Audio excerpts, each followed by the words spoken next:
Note, this story includes fictionalized elements for educational purposes, but the message is vital. 3 hours after my wife's funeral, my son threw away a piece of paper worth $3 million and called it worthless. I'm Charles Harrison, 70 years old, a retired history teacher from Sacramento. 6 days ago, I buried my wife Helen, married to her for 46 years. That Saturday afternoon, my son Justin and I were clearing out her apartment when a cream-colored certificate slipped from between old electric bills. Justin caught it, and for 1 second his face went pale, his jaw tightened, and then he said, "This is worthless," and dropped it in the trash. 10 minutes later, he made an excuse about his daughter's school project and left. I sat alone in that apartment as the light faded, remembering the look on his face. I'd seen it before, at 16, sneaking home at 3 in the morning. At 22, when $500 vanished from his mother's purse. That night, at 8 o'clock, I pulled the paper back out of the trash. It was a certificate of deposit from Wells Fargo, dated April 2017. Current value, $3,245,670. Taped beneath it was a note in Helen's handwriting. "Charles, they don't know about this one. Take this to Russell Jennings at Wells Fargo Midtown. Trust no one in the family. I love you." Not "be careful, trust no one," including our son. I thought about 2017, the year Helen started forgetting things, the year Justin moved back from Nevada saying he wanted to take care of us. I thought about January, when she'd refused cancer treatment, saying she was too old to spend our savings chasing 6 more months. We didn't have savings big enough to fight over, or so I'd believed. She'd had $3 million hidden away, and she let herself die instead of touching it. That night, I hid the certificate inside an old copy of Moby Dick on her bookshelf. At 3 in the morning, footsteps climbed the stairs outside my door. The next morning, Justin and Amanda arrived 12 hours early, all smiles, helping me finish sorting. I watched them search. Amanda in the bedroom, trying the safe combination. Justin going through the desk 3 times, even flipping through books on Helen's shelf, though never Moby Dick. When they left empty-handed, I watched from the window as they argued furiously in the parking lot before driving off. They were desperate, which meant Helen had been right. Monday morning, I walked into Wells Fargo Midtown and asked for Russell Jennings. The moment I said Helen's name, his face went through recognition, concern, and something like relief. He locked his office door. "Your wife came in April 2017, he told me. $2 million. Cashier's checks from selling 2 properties I didn't even remember she owned. She said no one, including family, should ever be able to touch this account without her personal authorization. He'd verified her instructions 5 times over the years. The last time he'd seen her, in August 2023, she'd looked ill, but her mind was razor sharp. Then he told me the rest. In March 2020, someone had submitted forged power of attorney documents 3 times, claiming Helen was mentally incapacitated. The signatures were traced, not signed. The notary had no record of ever meeting her. The name on the documents, Justin Harrison. Russell pulled up 4 joint accounts Helen had added Justin to in 2016, accounts drained by nearly $1.85 million in small, careful withdrawals over 8 years. The withdrawals stopped in January this year, 2 months before she died, because the accounts were empty. "I think we need to call the police," Russell said. I told him to make the call. Detective George Campbell of the Sacramento Financial Crimes Division was already waiting.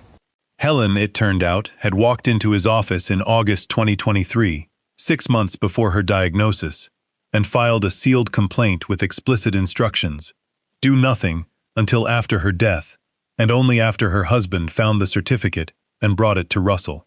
She had predicted this exact morning, 18 months in advance. Campbell showed me bank records tracing $47,000 Justin had claimed was for his daughter's emergency surgery, a surgery that never happened. The money had gone to a casino in Las Vegas, gambled away in 3 days.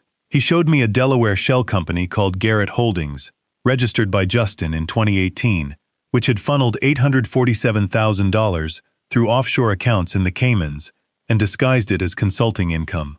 Amanda was listed as chief financial officer. She hadn't just known, she'd built the laundering system herself.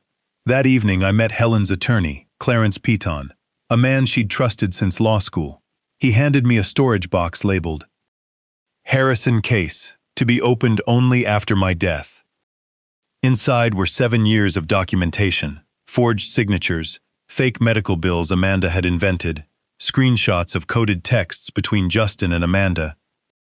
Mom's accounts looking thin, she won't even notice. And a leather journal Helen had kept from 2017 until 9 days before she died. I read it alone that night. Entry after entry. Helen faking memory lapses on purpose, deliberately failing cognitive tests so Justin would believe she was harmless. "It's easier than I thought, becoming invisible." She'd written, "When you're a confused old woman, people stop seeing you as a threat." She documented Justin changing her phone number, Amanda turning away an old friend who tried to visit, the slow, deliberate isolation of a woman who was gathering evidence the entire time. The final entries were the hardest. January 2024. Her cancer diagnosis. Treatment cost $200,000 to $300,000. I told him no. She wrote, "Our savings are gone.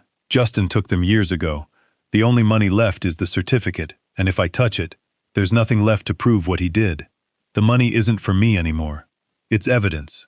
It's justice." Her last entry, written the morning she died, was addressed to me. "I won't wake him. Let him have a few more hours before his world changes. I've left everything he needs. I trust him. He's the best man I've ever known, even if I had to lie to him at the end." I called Campbell that night. "We finish what your wife started," he said. 2 weeks later, at 6:45 on a Thursday morning, Campbell called from the driveway of Justin's house in El Dorado Hills. I listened on the phone as officers read my son his rights. Amanda was arrested separately at a day spa, thinking splitting up would protect one of them. It didn't. Somewhere in the background, I heard my 8-year-old granddaughter Lily asking where her daddy was going. "She needs family," Campbell told me, "unless someone's willing to take her." I looked around my small one-bedroom apartment filled with Helen's books and said, "Tell them I'm coming."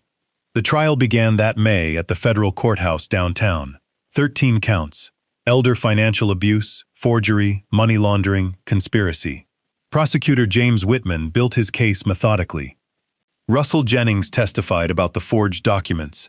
Then came Marcus Bradford, a former Wells Fargo accounts manager Amanda had targeted at a banking conference back in 2019, cultivated, manipulated, and used to access Helen's account information before he refused and reported the fraud himself. Wells Fargo fired him anyway. He'd been unemployed for 4 years. "I'm testifying," he told the court, "because an elderly woman with cancer died while her son stole everything she had." Then Justin's first wife, Kimberly Morrison, took the stand.